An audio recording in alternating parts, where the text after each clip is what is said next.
ISO, or ISO, is the sensitivity of the sensor in your camera.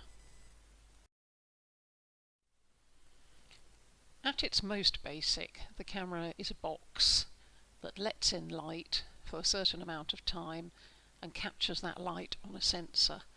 So the box brownie has a hole in the front with a lens on it. It has a shutter behind that hole to stop the light until the camera's ready, and then at the back the box brownie has a piece of film. So your camera fundamentally is the same, and it has an aperture. Your aperture is changeable, you can change the size of it, but it's still basically a hole in the box. You've got the shutter, which shuts out the light until you're ready to let it in, and then you've got the sensor, which is electronic of course, which captures the light. So here's the light. It's stopped by the shutter. I'll just take the aperture markings off. So the light can't get in while the shutter's closed, but then when you press the button, the shutter opens, lets in the light which hits the sensor for a short time, and then the shutter closes and blocks out the light again. So these three things are fundamental to the exposure, the amount of light that is captured from the scene, and that is fundamental to your picture.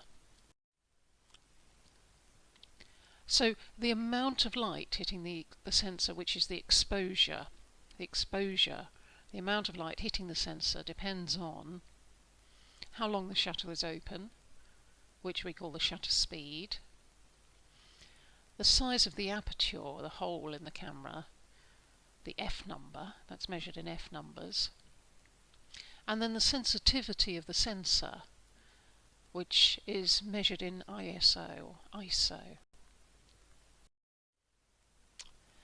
So, why would you ever change the ISO? Well, the shutter and the aperture are your most important creative tools. The shutter speed you can use to show movement in different ways. You can show frozen movement, you can show blurred movement.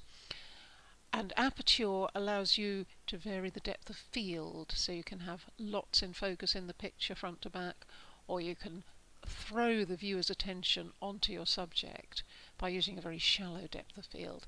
So these two things are really important to you, and ideally you'd like a lot of control over how you set them.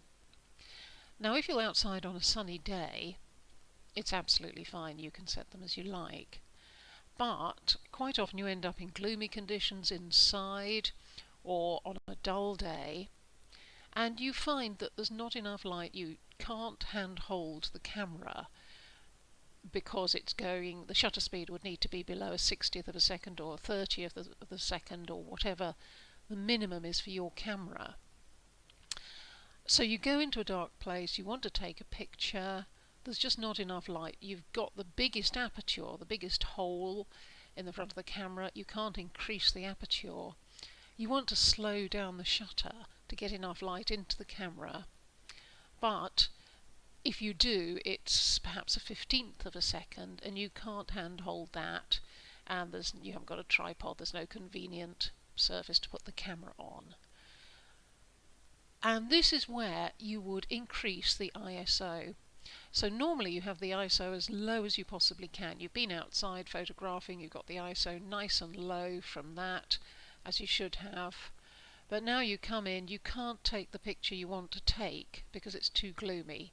So the ISO, if you like, is your secret weapon that you can use to make the sensor more sensitive, so that you can use a faster shutter, say a 30th or a 60th, and now you can handhold the camera. So I've been talking about low and high. What I mean in number terms, low ISO is 100, possibly lower for very high-end cameras, but generally it's 100. Nikon's it tends to be 200. Doesn't really matter the absolute number, you just want the lowest that your camera will do. A high ISO, well, 2000 and upwards, even 20,000 or more these days on high-end cameras. This is a bit of a specmanship thing, the low light performance of the camera. They come up with silly numbers now, that the manufacturers, although it is a way that the manufacturers differentiate their cameras. Their low light performance can be something they're very proud of. But anyway, you always want to use the lowest ISO that you can, because using a higher ISO introduces more noise. Wrongly coloured pixels. A pixel is an element of the picture, and if you look at the little thumbnails on the right, you can see in the top one there are a lot of sort of funny coloured pixels. If you look down at the lowest one, the colour is far more uniform, but as you go up, there's more grain or noise, more incorrect pixels in the picture, and you don't want that. And the higher the ISO, the more likely you are to get noise.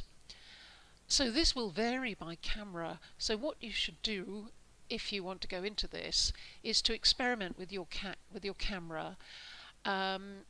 So take a picture of the subject on the lowest ISO, and then increase the ISO step by step, and see how much noise you can tolerate. So you might find that, say, 800 ISO is still reasonable, that you could take a picture on that, but if you go to 1600, you really couldn't put up with that. The subject in your picture will try and include a bit of black, a bit of white, some colours in the middle, perhaps some reds and blues and greens, because different sensors will perform differently. So in general, you want to use the lowest ISO settings possible for minimum noise.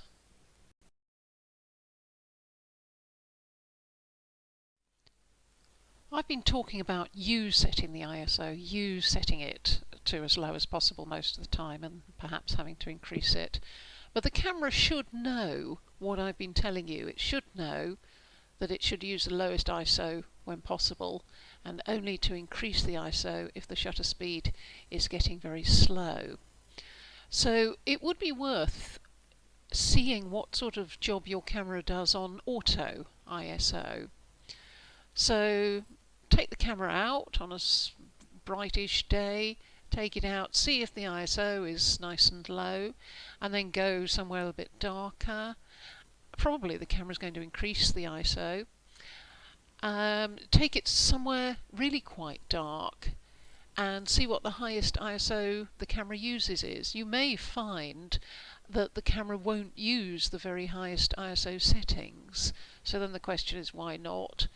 The manufacturers perhaps have programmed it to avoid those because they know that those high settings are noisy. So you may not have to bother too much about ISO if you find that your auto ISO works well, but it's worth investigating what sort of job auto does, and it's certainly worth knowing about ISO and knowing that if you get problems with slow shutter speeds, you could increase the ISO yourself. So I'd been taking pictures outside on this fairly dull day, and I had an ISO of 200 outside. I came into this covered shopping arcade and wanted to take a picture. I had the widest aperture of f4.5, which isn't brilliant. You can get lenses which will go wider, 2.8, f2 even, and you can pay a lot of money for lenses like that. They're called fast lenses because they let you take pictures at faster shutter speeds. However, my lens is not a particularly fast lens, so the widest I could go was f4.5.